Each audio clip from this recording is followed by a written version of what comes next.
Hey yo, it is Carson and I'm back on Cook Talks today. I have my newest article via simplybasketballhq.com. Go check them out. Link is in the description. Today I'm talking with Chuck Hayes. Chuck Hayes is a former NBA player, a current developmental coach in the G League.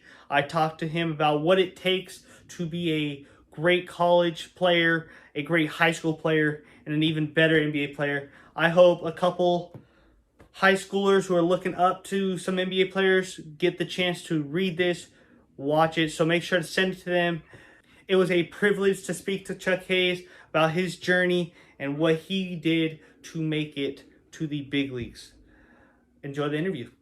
Yeah, so just to start it off, do you have a moment where you kind of fell in love with the game of basketball? Let me think. Baseball was my first love. Yeah, basketball was my cousin's favorite sport. He was 7 years older than me, and I just started liking it because he liked it. But I think the moment that really sticks out to me, where I realized I loved the game of basketball, was in eighth grade. We played in a tournament in Reno Memorial Day weekend, and I probably one of the best grassroots tournaments I had in my life at such a young age, where I played well. I felt confident, and my team won. And that's when I realized I think this is what I want to do. That's really cool. So, were you doing anything before like high school to continue to get better besides just like playing at your school? Like, was I doing any like training or anything? Yeah, were you putting up shots, going to practice somewhere? What were you doing before high school? Before high school, you know what, man? Like, this is maybe I'm aging myself. Like, we didn't have trainers. Like all these highlight, these training and these cone drills and all that. My dad showed me two dribble moves, and we just played. Like I was always playing in the park. I was always playing against grown men because I was pretty big for my age. So my dad would take me to the park and he'd be like, "Come on, me and my son got next." So I'm playing against grown men, and that's how I kind of developed my game was the physicality part of playing against older people in the park or at an open gym somewhere. And my father, he used to take me to the Salvation Army, and because they had a gym on Saturday nights, it would start at 6 p.m. and end till midnight on Saturdays. And I would just go there for 6 or 8 hours and just play basketball. Wow. And that was before high school. This was all before high school, yeah. So you were, because like I feel today now more than ever, those stories don't happen as much because these kids are being trained from the age of like 5 to be the next LeBron. Yeah, no, like, and it's bananas to me how there are so many trainers now. All right. And it's like, what are the qualifications to be a trainer? And some of these people, I don't know. These parents, I mean, you can't fault these parents, but then again, parents got to do their research on the trainer, on their resume. But yeah, the training part didn't happen when I was growing up. We played basketball. You saw NBA on NBC. You saw the moves that Mike, AI, Barkley. You saw the moves that they were doing. You just go outside and you try to emulate it in your head. Hope that you mastered it. Yeah, it's definitely crazy. So would you say you started to take basketball serious when you hit high school or when you had that eighth grade moment in that tournament? Yeah, that's when I fell in love with the game. Was in eighth grade, but even in high school, Carson, I don't know if you. I mean, I don't know if you've done a backline story, but I was just telling this to my son who's 13 years old. I was like, I was gonna make it. I just didn't know what sport it was gonna be. Like football, baseball, basketball. Pick one of those three. I was gonna get a Division One scholarship somewhere. I didn't care what it was, but I was so active in sports. But then I fell in love with basketball, but I was really good in baseball. I got faster enough to play football, but then my going to eighth grade to my freshman year, I hit a growth spurt, and it kind of made me realize like basketball might be the lick for me. And then baseball, I was a catcher. I got tired of bending down for my knees. Oh yeah. And then football, I was a wide receiver, and I got tired of them hitting my legs and tackling me. So I was like, all right, I think I'm realizing what I'm supposed to be doing. I would have hated to tackle you in high school football. Oh my gosh, it was the worst. I never did a slant. Like I was never running a slant. I was like, no, they're gonna kill me. I mean, just throw it up and let it be a rebound. So what motivated you, or who motivated you to continue playing basketball and try to work for that D1 scholarship?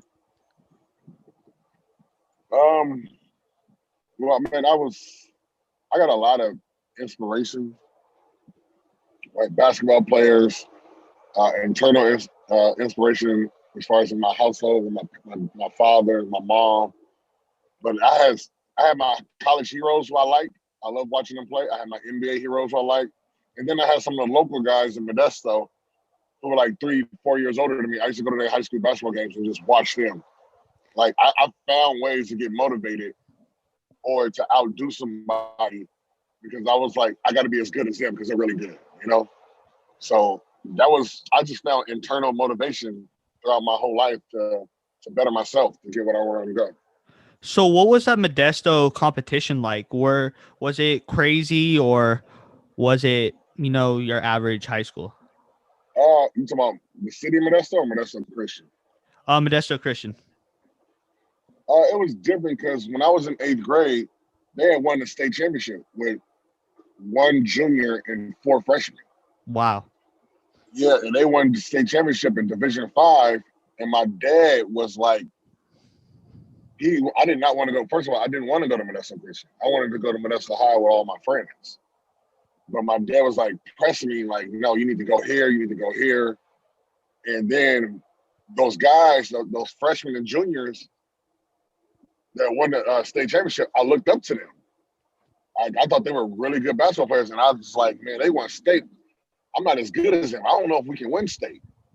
Like, I don't want to go there because they went undefeated. And I was like, I don't want to go there and play on the basketball team and we lose because of me, because they've never lost before. Yeah. So when I went to Modesto Christian, I was like, all right, fine, I'll go to Modesto Christian. So when it came to the basketball season, I was trying my hardest to vouch to let me play JV because I wanted to play with my friends that I've grown accustomed with at Modesto Christian, and I didn't want to play with a team that just went undefeated and we lose because of me. That makes sense. They were like, nah, Chuck, you're too good. You can't play JV. So they made me play varsity. Plus, I had a growth spurt, and it was like, all right, fine. But the competition was good. The guys who I went to school with, man, they pushed me every day. Like, I thought they were. It's funny. I thought they were so good, but at the same time, I always found that they were always motivating me to get more out of me because apparently they saw something in me. But in my head, I was like, nah, I'd rather defer to you guys because you guys are older and you guys are really good. Yeah. So what were your goals in your freshman year compared to going into your senior year? Win state championship. Like, that was due to the fact that they won it when I was in 8th grade, I was like, I got to win a state championship.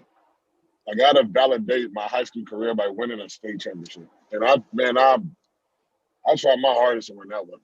I'm still bummed about it. So then in your senior year, when did you finally commit to Kentucky? Like October of 2000. Okay. And what was that experience like? Did you go visit campus and just do that tour? Yeah, I did. I went to I took 4 visits. I took a visit to St. Louis University. That's when Coach Romar, who's now at Pepperdine, he's there. I took a visit to University of Texas El Paso. And I took a visit to Kansas, and I took a visit to Kentucky. And Kentucky was my last visit. It really came down to Kansas and Kentucky. Kansas had my good friend Drew Gooden there, so I wanted to play with him. But then the coach had other plans, and Kentucky was in their recruiting. They were really persuasive, and as far as they would love to they desired to have a talent like me. So I went to Kentucky, and it was a good experience being on that campus, seeing the fans. It was something I've never imagined in my life. Like, well, play this. It's everything that I thought college should be from what I saw on TV. I was watching your Hall of Fame speech into Kentucky, and you told the story about your wife getting stopped at, I believe, the Target. You said what? I told what story? About your wife getting stopped at Target by a fan. That was just Yeah, funny. yeah. No, it's Kentucky fans, the Kentucky faithful, man. They love their players, man. Yeah, Like I went to they. the. My bad. Go ahead. No, I no, went go to the ahead. campus last year, and it's a pretty beautiful campus. Oh man, it's gorgeous, man. Like in the fall and in the spring, it's nothing like it.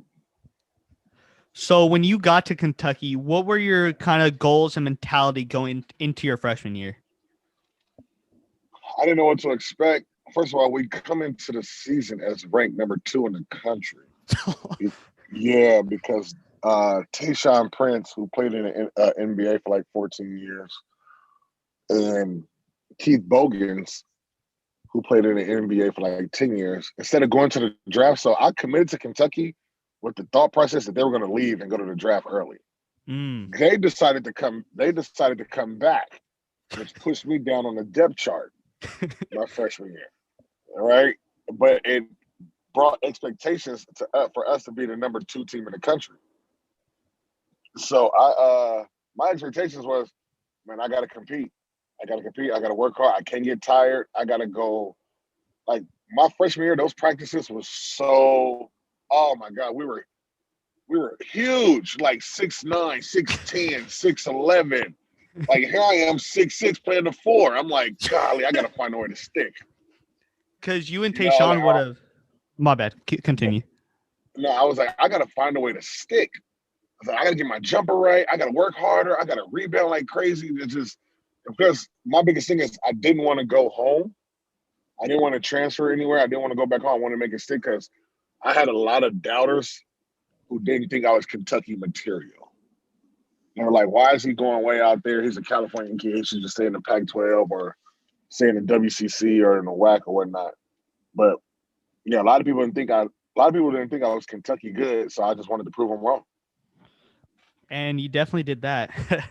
Yeah. So what did you learn in high school that kind of helped you in the college game the most?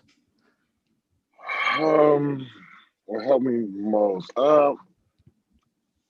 My IQ, like my feel for the game. My high school coach was really good in making me understand situations as far as being able to be creative and attack, and also like the ultimate, like just competing. Like in high school, we were so good. We were one of the better teams. I was going against really good players every day in practice. So when it came to Kentucky, it got up the notch, like times 100. But that mentality of going against good players already in my high school, it set the bar for me going into college. So what did Kentucky teach you or tell you about yourself in those 4 years? Oh man, that I had a whole lot to learn. I had a whole lot to learn, even like off the court. Like they call Kentucky the top of the South. Because of where it's located geographically. And one thing I love about Kentucky that I appreciate is I was 5 hours away from Atlanta. I was 2.5 hours away from Indianapolis. I was an hour away from Cincinnati. I was 3.5 hours away from Chicago, 3 hours away from Nashville, 3.5 hours away from St. Louis. And I just got in touch, like going to school there, you got students from all those surrounding areas from different parts of the country. And to learn other people's culture, background, I thought it was refreshing I was like, wow, you're from Atlanta? And they looking at me like, whoa, you're from California? Do you surf? I'm like, do I surf? No, I don't surf. But that's just the perception they have. And I think that opened up my mind to, was like, there's so many different parts of the world that I need to go see in people because they can teach me things. They can teach me about how it is where they grew up at. So, yeah, And that's one of the parts I loved about college in Kentucky. yeah, and Kentucky's a great place to do that. Kind of historic. So you were in a couple March Madness, of course, tournaments. What were those experiences like, and what did they mean to you? I made the tournament all 4 years, and they were great, man. It's gotta put on my mask. They were great. Um, ain't nothing like it. The win and go home feel is amazing. Seeing your fan base is amazing. Being on CBS, it's unbelievable, man. It was. I went to the Elite Eight twice, the Sweet 16, and then I got upset in the second round my junior year. Oh, that had to hurt. Oh man, that hurt because my sophomore year and my junior year we were really good. We were good enough to win the championship. Yeah, I know you guys had that team with Rondo. Who else was on? Glenn Davis? No, you guys beat Glenn Davis, right? Yeah. We beat them. That was my senior year.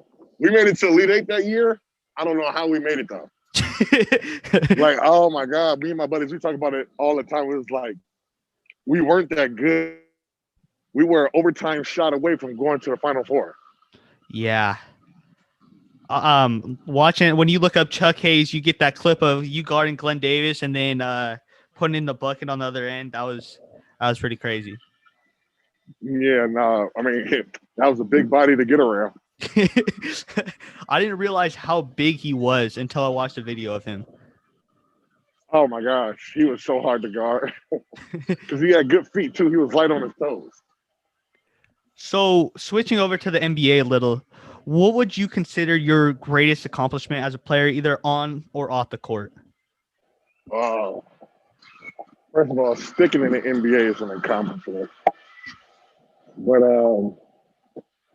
don't know, man. It's the friendships, man. It's the relationships that I created over the years that helped me that I value the most. Who are some of those players? Uh, First, I gotta go. I gotta go with my big brother, Jawan Howard, who's now the head coach of Michigan. I gotta go Dikembe Mutombo. I gotta go Dikembe Mutombo. I gotta go Yao Ming, Tracy McGrady, Shane Battier. I love him to death. Kyle Lowry, who's currently with the Toronto Raptors. DeMar DeRozan, like, I have so many good relationships with guys, man. I value those a lot. Like when I think of my time in the NBA, that's what I think of. And then, so I was like on the court, the triple double I had, I can't believe I still got one. I think about that game. I think about my second game ever where I posted a double double on my 10-day contract. And that was kind of the point where they looked and they're like, yeah, we need to give this dude a regular contract. Yeah, like in 10 days, I averaged 10 and 10.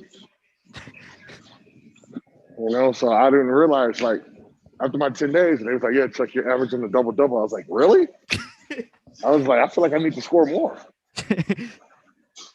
So what would you describe your role as when you came into the league? You came into a really good Rockets team with a bunch of future Hall of Famers. So what would you say your role was when you came in?